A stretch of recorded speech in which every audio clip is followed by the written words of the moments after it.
एक प्रमेय नंबर 2 में हमसे कह रहा है किसी बाहरी बिंदु से वृत्त पर खींची गई दो स्पर्श रेखाओं की लंबाइयां बराबर होती हैं।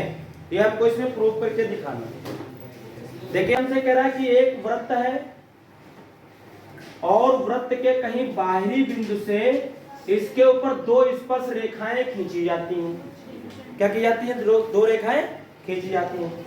तो उसका खींचने का तरीका क्या होता है? रचना होती है इसकी कि किसी दिए गए वृत्त से उसके केंद्र से बाहरी दूरी पर स्थित कोई बिंदु है जिससे इसके ऊपर दो स्पर्श रेखाएं खींची जाती हैं। लेकिन यहां हमको क्या करना है? प्रूफ करना है कि दोनों स्पर्श रेखाएं क्या होती हैं? बराबर। तो पहले तो हम खींचें इनको। तो आप इस बिंदु को इस बिंदु से मिला देंगे। मान लो इसको हमने सेंटर ओ बोल दिया, इसको हमने यहाँ पी बोल दिया। अब इसको जब खींचते हैं तो क्या करते हैं? इससे आधे से अधिक दूरी लेकर के एक चाप इधर लगाते हैं, चाप इधर लगाते हैं और दूरी बदलते नहीं है, इधर लगाते हैं फिर इधर लगा देते हैं और फिर हम इसको इस तरीके से क्या कर देते हैं? इसको मिला देते हैं। ये जहां कट करता है इसको हम क्या मानते हैं? एम मानते हैं। क्या मानते हैं? एम। और इस पर प्रकाल की नोक रख करके यहाँ पेंसिल रख करके और प्रकाल से करके इसको घुमाते हैं। जब हम घुमाते हैं तो कुछ यूं इस तरीके से बनता है, इस तरीके से डॉटेड वृत्त बन जाता है। ये डॉटेड वृत्त दिए गए वृत्त को कहीं ना कहीं दो जगह क्या करता है? ये कट करता है। जहां कट करता है इससे वो पेंसिल से इसको ऐसे पटरी से इसको स्केल से क्या करते हैं? मिला देते हैं। तो इसके ऊपर दो स्पर्श रेखाएं इस तरीके से क्या हो जाती हैं?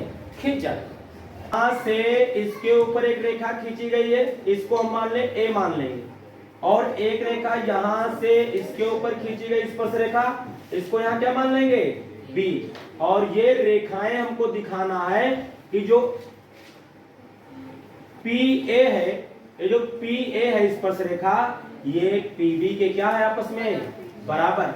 ये हमको दिखाना है बराबर। और हमने आपको बताया, पढ़ाया है क्या? 9th में पढ़ाया था सर्वांग समता।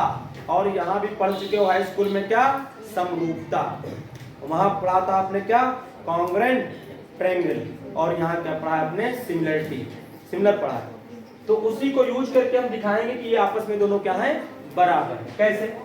देखिए हम इसको भी इससे मिला देंगे और इसको भी इससे क्या करेंगे? मिला देंगे।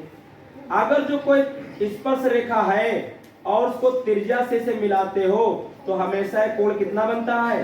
90 डिग्री। हमें भी एक कोण कितना बनेगा? 90 डिग्री बनेगा। ठीक। सबसे पहले इसको हम हवा में बताते हैं, फिर इसको लगाते हैं। हमको प्रूव करना है कि ये जो पीए है वो पीबी के क्या है? बराबर है। तो हम इस ट्रायंगल में एक ट्रायंगल इधर हमारा बन जाएगा और ट्रायंगल क्या बन जाएगा? इधर। तो ये बन नहीं गया? एक ये यहाँ से यहाँ तक देखो, ये इससे ऊपर बन गया और एक ट्रायंगल क्या बन गया? इस तरीके से इधर वाला ये बन गया। बना कि नहीं बना? इन दोनों ट्रायंगल को हम प्रूव कर देंगे सर्वांगसम, कॉन्ग्रेंट। अगर कॉन्ग्रेंट हो जाएगा, सर्वांगसम हो जाएगा, तो उसके सारे अंग आपस में क्या हो जाते हैं? बराबर। और सारे अंग बराबर हो जाएंगे तो फिर ये स्पर्श रेखाएं भी आपस में क्या हो जाएगी? बराबर हो जाएगी। कुछ बात समझ में आई? ठीक। तो देखिए कैसे प्रूव करेंगे इसको हम। देखिए ये 90 है तो ये भी 90 है कि नहीं है? और 90 के सामने की भुजा क्या है? कर्ण है ना? इसके भी 90 के सामने भुजा कर्ण। और ये तो उभयनिष्ठ कर्ण है, यानी कर्ण भी आपस में दोनों का बराबर है, कोण भी बराबर और एक साइड बराबर। क्योंकि ये त्रिज्या कभी बदलती नहीं। चाहे आप इधर त्रिज्या खींच दो, चाहे इधर खींच दो, चाहे इधर खींच दो, त्रिज्या कभी बदलती नहीं, त्रिज्या सेम रहती। तो देखिए अगर कर्ण बराबर मिल जाए और एक भुजा कोई बराबर मिल जाए तो त्रिभुज कैसा हो जाता है? आर एच एस से कैसा हो जाता है? आर एच एस वाली थ्योरम से कैसा हो जाता है? वो सर्वांगसम हो जाता है। दिया क्या क्या हमको दिया है? अगर इसकी त्रिज्या हम आर मान ले, इसकी त्रिज्या कितनी मान लिया? आर। आर त्रिज्या का एक वृत्त है जिसका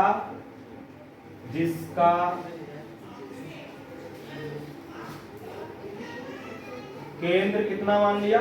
ओ है। क्या है? ओ है। पीए व पीबी, पीए व पीबी दो स्पर्श रेखाएं है कि नहीं है? सिद्ध क्या करना है हमको? सिद्ध करना है, प्रूफ क्या करना है हमको कि जो PA है वो बराबर है किसके? PB। जैसे त्रिभुज त्रिभुज हम कॉन्ग्रुएंट प्रूफ कर देंगे बराबर हो जाएंगे। देखिए उत्पत्ति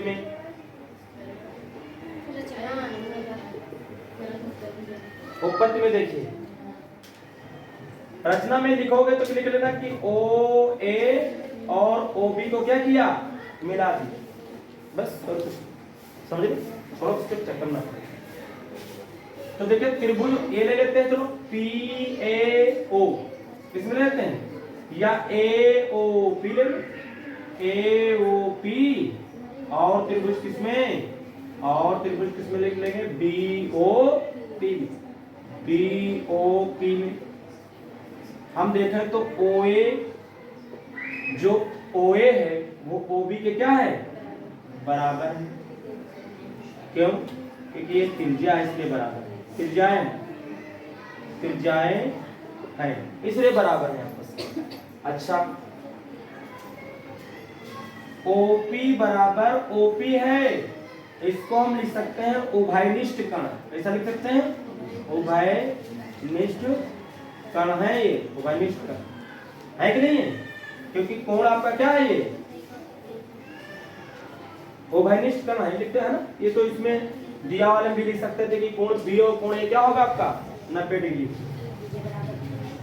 अगर समकोण त्रिभुज में क्या हो?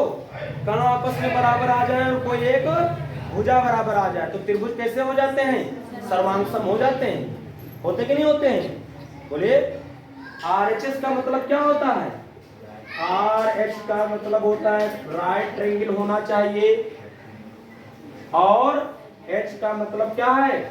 हाइपोटेनियस क्या होना चाहिए? इनका बराबर आना चाहिए, यानी कर्ण बराबर आना चाहिए, और एक कोई साइड बराबर मिल जाए तो ट्रायंगल कैसा हो जाता है? कॉन्ग्रुएंट हो जाता है।